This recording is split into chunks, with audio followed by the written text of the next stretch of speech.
Yo, what is going on, you guys, and welcome back to a brand new video. In today's video, we are going to be talking about everything we know about Sam Raimi's Spider-Man 4. But before we do get into that, if you are new around here and enjoy all types of Spider-Man content, then make sure to hit that subscribe button and make sure to hit the bell next to the subscribe button so you do not miss another video as soon as it comes out on the channel. With that being said, let's get straight into the video. So remember, a lot of the things that I do say in this video are going to be down to fan speculation and rumors. Obviously, some of the things that I will say have been confirmed, but just do know that I'm going to be basing a lot of this off of evidence that we've got from the movies and from what people have said and stuff that has come out about the film. So just keep that in mind. But this is pretty much everything that we know based off all the evidence we've got on Sam Raimi's Spider-Man 4. So what is the possibility that Sam Raimi's Spider-Man 4 even happens? Well, Sam Raimi has already come out when doing interviews for Doctor Strange in the Multiverse of Madness, saying that he's more than happy to go ahead with Spider-Man 4. I've made multiple videos on a couple of Sam Raimi interviews where he's openly talked about Spider-Man 4 and the possibilities going forward with that. You can watch those videos in the Spider-Man news playlist on my channel if you're interested in more details on what Sam Raimi has said. So theoretically, Sam Raimi says he wants to come back and do it. Toby is obviously more than open to coming back to play Spider-Man. I'm sure Kirsten Dunst would come back as well.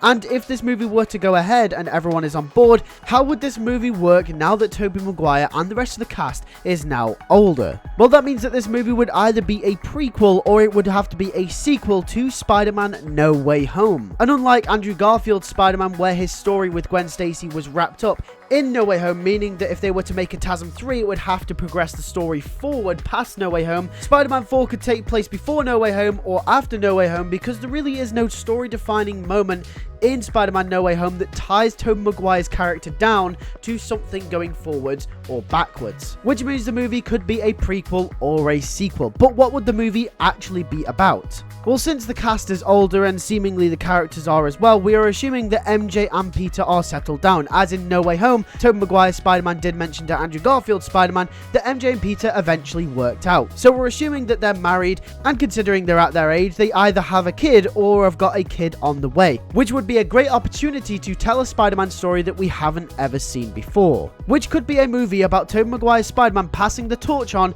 to Mayday Parker, his daughter that he has with MJ. I could see this movie being similar to Spider-Man Into the Spider-Verse in a way, where the torch gets passed between one Spider-Man to another, except this time it won't be between Peter and Miles, it'll be between Peter and his own daughter. Obviously, Spider-Girl is a character that has been underutilized in every corner of Spider-Man media ever, and the reason for that is I think the character just has so much potential, being the offspring of Mary Jane and Peter Parker. Obviously, there is that problem in the comics where the writers always want to keep Peter Parker young for some reason, because they think it'll entice new readers who can see themselves in Peter Parker, and obviously not progressing his age forward. They have either retconned or broke Peter and Mary Jane up in the comics for how many times I don't even know. So it would be nice to see that story finally progress forward and finally see Mayday Parker and their daughter in live action and get the attention that she thoroughly deserves.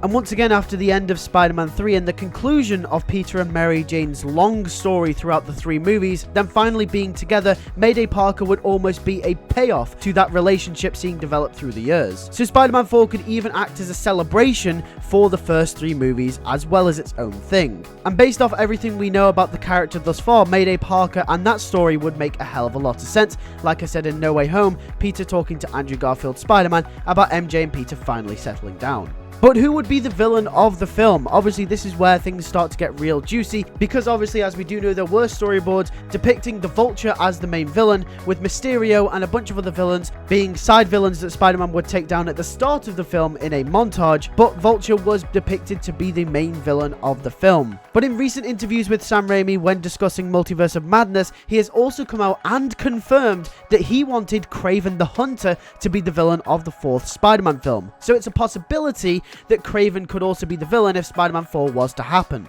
Another option that I think is very likely, and if this film is to be a celebration like I did say, the Lizard could also be a good villain as well. Obviously, as we do know, Dr. Connors showing up in Spider-Man 2 and Spider-Man 3, this would finally be a payoff to that character. And obviously, as we do know, when Spider-Man 4 was initially in production, Carnage was also rumoured to be a villain of the film as well. With Sam Raimi's horror backgrounds and him doing Venom in Spider-Man 3, Carnage could have been a great villain for Sam Raimi to adapt. But it looked like, due to what Sam Raimi actually wanted to do with the film, Carnage was never on the table. However, there is one problem with all of these villains that I have listed, and every single one of them has already appeared on the big screen since Spider-Man 3. Now, Sony and Marvel had this thing with the MCU Spider-Man films where they weren't going to do previous villains that the other movies had already done. And obviously No Way Home bringing back all the characters kind of contradicted this, but I still think the same is going to be applied when going into the next MCU Spider-Man trilogy. And obviously if Spider-Man 4 is to happen, it will most certainly run along the new Spider-Man trilogy as well, so doing fresh villains is probably in Sony's interest to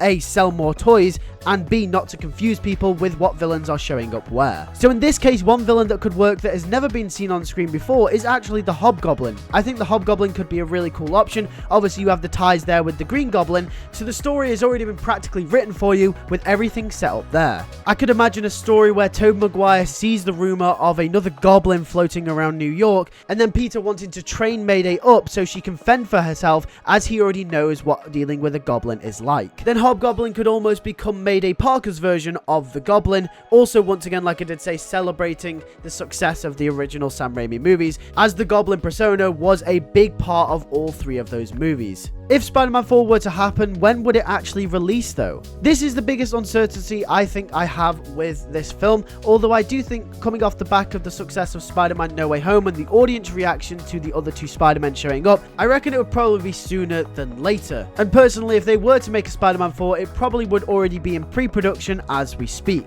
And who knows, with Sam Raimi saying that he's more than willing to come back if the story is there, with Tobey Maguire also being up for returning as Spider-Man in the future as well, who knows? It possibly could be. But with that being said, that is it for today's video. If you did enjoy, make sure to hit that like button and make sure to subscribe for future Spider-Man videos. I do post all types of news from the games and the movies and shows, and I also do post theories and fan fictions, and I also do post videos like this as well, where we discuss everything that we currently know as of right now about future Spider-Man projects. I'll be doing a couple of more of these on upcoming Spider-Man projects as well. I've currently done one for Spider-Man Freshman Year, The Amazing Spider-Man 3, and MCU Spider-Man 4, so you can check them out if you haven't already.